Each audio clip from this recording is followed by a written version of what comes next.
Hello everybody, welcome to Indigo Tarot Odyssey and what you are meant to hear today. Hope everybody is smooth and chill in this holiday build up to the big days coming up.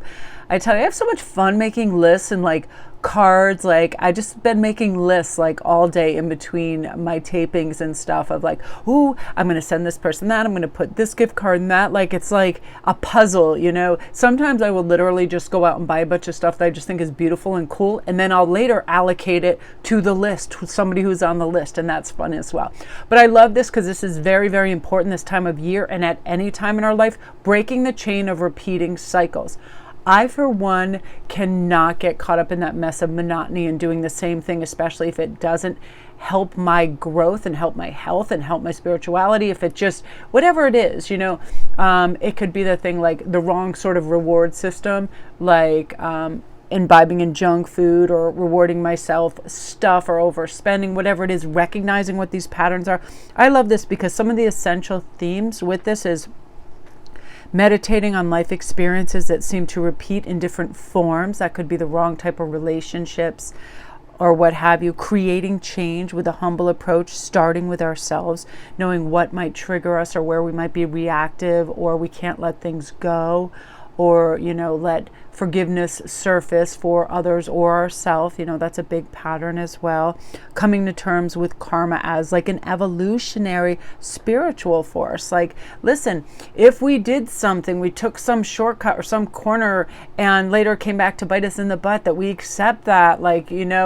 If we used our deeper, calmer, spiritual, wise self, we would know to further investigate. That could be anything, legalese, stuff like that, contracts, things of that nature. It's such a wonderful thing because we often respond to life's experiences by relying on patterns from the past, and we respond to the world through the lenses that we wear. So if we wish to break the harmful repeating patterns, we really have to stop responding to things in the same way. It could be a parent, a sibling, anybody that just triggers us in some way. Especially if they did something harmful in the past and we just carry that around. So whenever they even speak, we think that there's an agenda or something of that nature. This card really helps us analyze how we can respond differently to repeating experiences. Just say you are married and your specific other person comes in the door, and a pattern of theirs could be anything, just throwing their coat on the floor or just talking about what they don't like about the situation in the house, oh, the cat food dish or the dog food dish is empty, or oh, I see the sink is filled with dishes. Just something that they do habitually that's irritating to you, to just let it go, or be very diplomatic and bring it up in a calm environment of listen, this is the first time I see you during the day. I'd really like if it'd be something nice, hello, it's great to see you. And then you can, sneak a little gut punch in there about what your problem is, whatever it is, that sort of thing. I've seen that when I've been at neighbors or friends' house, little things where it can be anything. It can just be an unappreciative teenager, something to that effect. We can break these harmful repeating patterns if we just stop responding the same way. We just take a breath and be okay, this is how we break the change, because we will create a different outcome by doing that.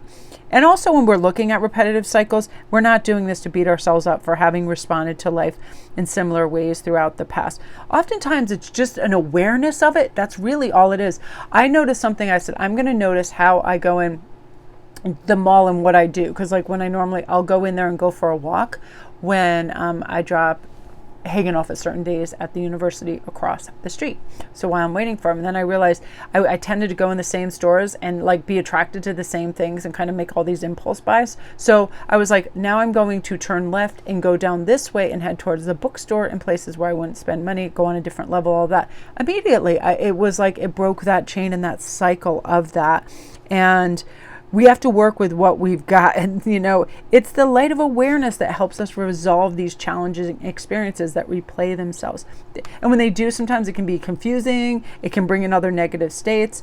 And Another way that we can see challenging and repetitive experiences to look at the positive reoccurring cycles in our life, counting those blessings, right? Like going on autopilot to cook a little extra food for a family member, whatever it is, something that is nice. I just love this breaking the chain of repeating cycles, because it is just habitual and all we need is awareness, which brings us to cleansing mind, body, and spirit, contemplating how we are keeping up with our mental, physical, and spiritual wellness. Huge, right? Also, maybe analyzing our environments and what we choose to consume, watching, listening, eating, all of those things, and taking a rejuvenating break from the daily grind.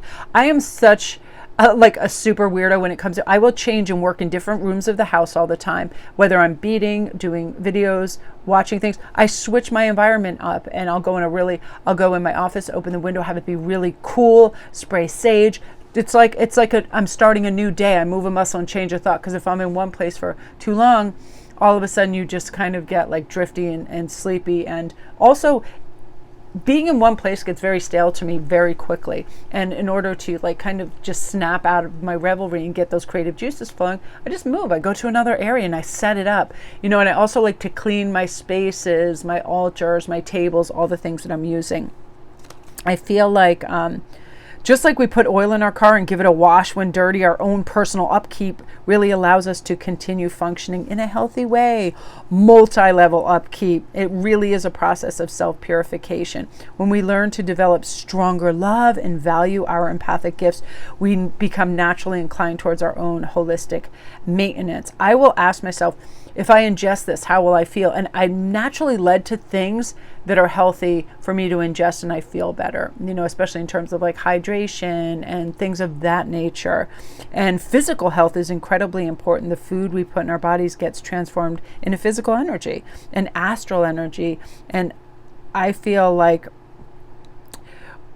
if we just evaluate how we felt the last time we ingested something, I know after every single time, and that's why I can't even remember that, like the last time I had it, but like I used to just love McDonald's French fries and just one of the little hamburgers or something.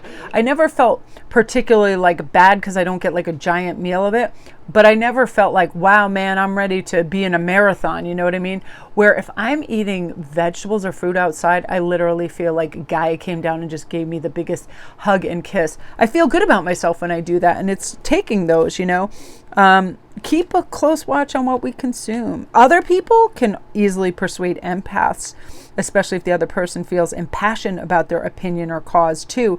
So we have the natural ability to relate with, or at least understand, the emotions the other person is expressing.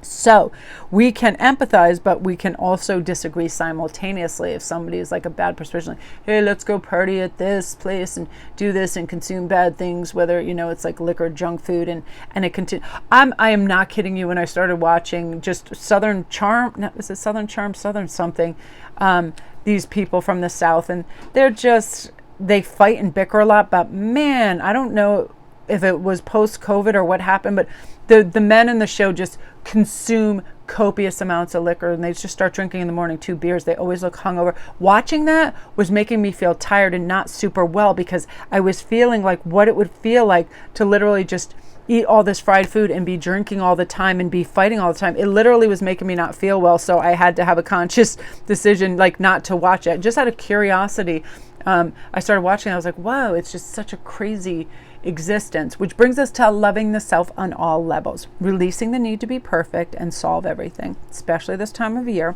appreciating the whole self in mind, body, and spirit, making self-respect and self-value the new kind of default perspective. It's really important because, we all make mistakes, and we don't have to become attached to mistakes of the past. Not to mention, everyone and everything in life is in a constant state of change. I think once I recognized that, I really lived my life differently, lighter and more buoyant, because anything could show up, any possibility, any rectification of a problem, anything. Like I honestly, I don't have anxiety about moment to moment, even like death. It's like I'm pretty chill about it because of that fact. that literally anything can change.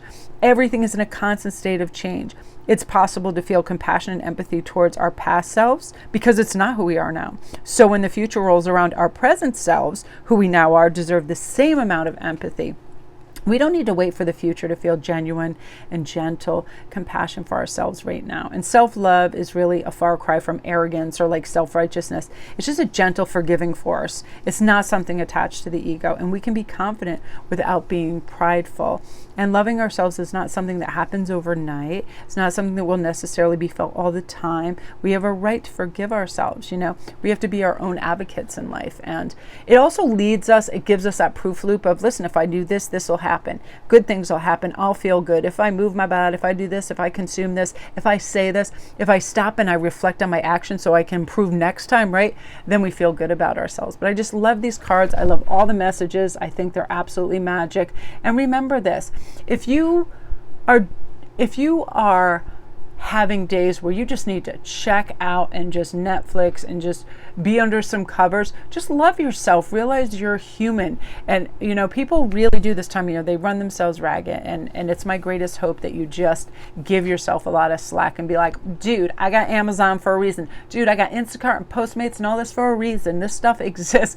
I'm going to help myself out.